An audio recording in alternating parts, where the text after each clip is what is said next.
Good morning, dear students. Welcome to our English class. How are you all? Hope all of you are completed with the writing part, which I told you to write in your English notebook. That is Unit 8, Game of Chance and poem Vocation by Rabindranath Tagore. Its PDF has been sent to you already, and now you're supposed to complete your notebooks. You have to complete Unit 8 fully in your notebook. Okay, students? Now let us read out the poem What If once again so that you have a better revision of it.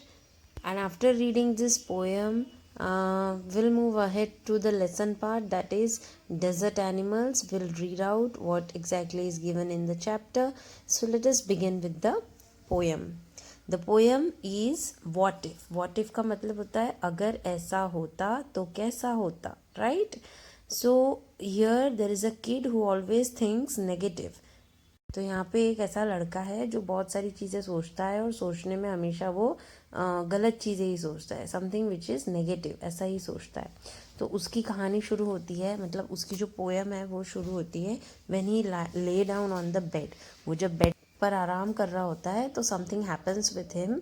This is an imagination students, ऐसा कुछ सच में नहीं होता, but he is imagining that something has happened like that while he is lying on the bed, what ifs crawls into the ears and then they disturb him very much. They crawl into the ear and they party in his mind, and all night these what ifs sing a song. Okay, they sing a what if song.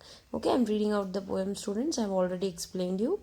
Last night while I lay thinking here, some what ifs crawled inside my ear, and I pranced and partied all night long, and sang their same old what if song.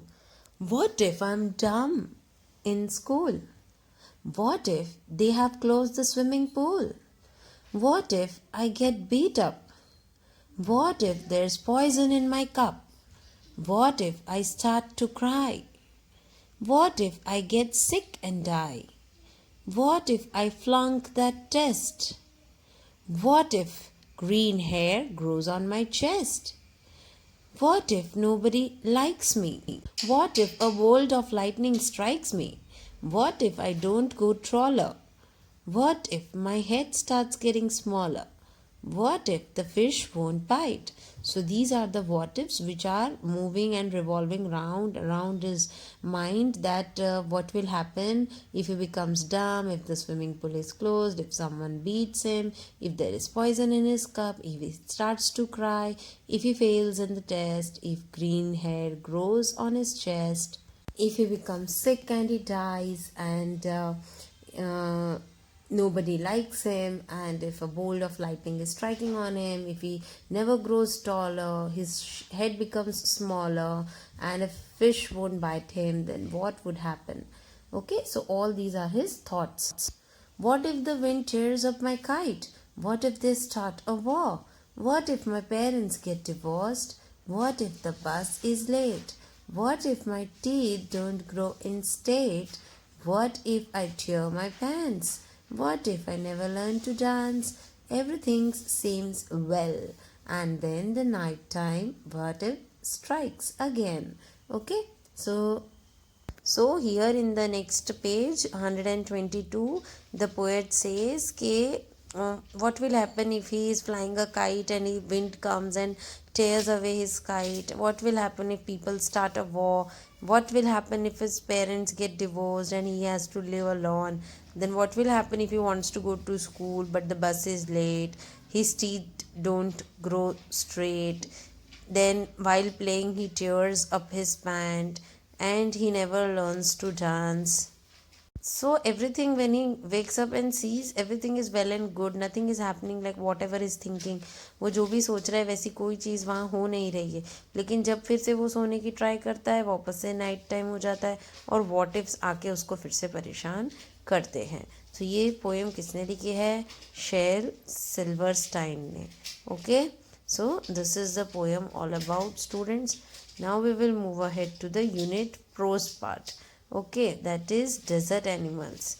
Now first of all you understand who are the desert animals which live in desert, who adopt themselves for living in desert in the hot conditions. So desert animals, they undergo a lots of changes in their body. They undergo lots of adaptations in order to stay in the desert. तो desert में रहने के लिए उनकी body adopt करती है अपने आप को, बराबर। अपने आप को स्कॉचिंग हीट से, सन से कैसे बचाना है, कैसे क्या करना है, they do it. So nature also helps them in adopting, right. Adopt करने में नेचर भी बहुत हेल्प करती है, बराबर. तो अभी यहाँ पे देखो, I am reading, deserts are the driest place on earth and sometimes go for months और even years without rain, but even the desert animals can not survive without water for a long period in the scorching sun. So they have had to find different ways of coping with the harsh conditions. For example, gerbils spend the hottest part of the dry day in the cool underground burrows. ठीक है, तो वो लोग बरो के अंदर चले जाते. कौन? गेयरबिल्स करके आते हैं, रैट जैसे होते हैं वो, उनके पैर पीछे के बहुत लंबे होते हैं, वो खड्डा खोदते हैं और अंदर जाके छुप के बैठ जाते हैं क्योंकि बाहर बहुत गर्मी होती है. तो इस तरीके से कुछ ना कुछ आइडिया निकाल के वो अपने आप को गर्मी से बचाते हैं, ठीक है. And strange insects called darkling beetles are experts at catching drops of moisture on their legs. तो एक एक पानी की बूंद, हम पानी कितना वेस्ट करते हैं, पानी कितना प्रेशियस है, लेकिन हम सब जगह पे वेस्ट करते. ब्रश करते करते नल खुला है, या नहाने के लिए ज़्यादा पानी यूज़ करते हैं, हैंड वॉश के लिए पानी वेस्ट करते हैं. लेकिन ये जो इंसेक्ट्स है जो डेजर्ट में रहते हैं, वो बेचारे एक एक ड्रॉप को ऐसे पकड़ते हैं, एक एक ड्रॉप पकड़ते हैं और वो अपना ड्रॉप वो हवा में ऐसे लहराते लहराते अपने मुंह तक लेके आते हैं और फिर उसको पी जाते हैं, राइट. तो इस तरीके से वो अपनी बॉडी को एडजस्ट करते हैं कि वो मैक्सिमम यूज़ करे जो अवेलेबल वाटर है उसका, और पानी को वेस्ट ना करे. तो ये सब चीज़ें वो एनिमल्स, वो इंसेक्ट्स करते हैं, ठीक है. तो इस तरीके से वो पानी अपनी बॉडी में मेंटेन करके रखते हैं. Not all deserts are endless seas of rolling sand dunes. Some are rocky or pebbly and dotted with small bushes, while others are sprinkled with colorful flowers during the spring. तो ये सब ऐसा नहीं कि हर एक डेजर्ट में सिर्फ Sandy sand होती है, लेकिन बहुत सारे डेजर्ट्स ऐसे होते हैं जहाँ पे पत्थर होते हैं, छोटे छोटे पेबल्स होते हैं, और वहाँ पे छोटी छोटी बुशेस भी होती है, और कलरफुल फ्लावर्स भी होते हैं. तो ऐसे बहुत सारी जगह भी होती है, लेकिन वो डेजर्ट ही गिनाती क्योंकि वहाँ पे बहुत हीट होती है सन की, बराबर. Second paragraph, there are more than 2300 different kinds of snakes. तो कितने टाइप्स के स्नेक्स होते हैं? 2300 different kinds of only snakes in the world, ranging from just 15 centimetres long to more than 11 metres. Most of the snakes are quite harmless, but तो यहाँ पे क्या बोला गया है स्टूडेंट्स की जो कितने प्रजाति है स्नेक्स की, कितने टाइप्स है? 2300 kinds of different kinds of snakes are there in the whole world. और उनकी हाइट क्या है? 15 सेंटीमीटर, यानी कि आपकी जो एक छोटी सी स्केल आती है ना, वो स्केल से लेकर 11 मीटर्स लॉन्ग उनकी लेंथ होती है. जस्ट इमेजिन एनाकोंडा और वो सब जो बड़े बड़े स्नेक्स होते हैं, तो पॉइजनस स्नेक्स होते हैं, तो वो सब भी रहते हैं. और उसमें से इतने सारों में से only a few are there which are poisonous and they can kill human beings with just one bite. तो सारे स्नेक्स हार्मफुल नहीं होते. हाँ होते हैं, काट सकते हैं, हमको बाइट कर सकते हैं, लेकिन उनका जहर हमें इफेक्ट करे ऐसा नहीं होता. Okay, only a few are there which are so harmful that they can kill a human being with just one bite. एक बाइट से वो ह्यूमन बींग को किल कर सकते. Most snakes lay eggs, but there are many which give birth to their young ones.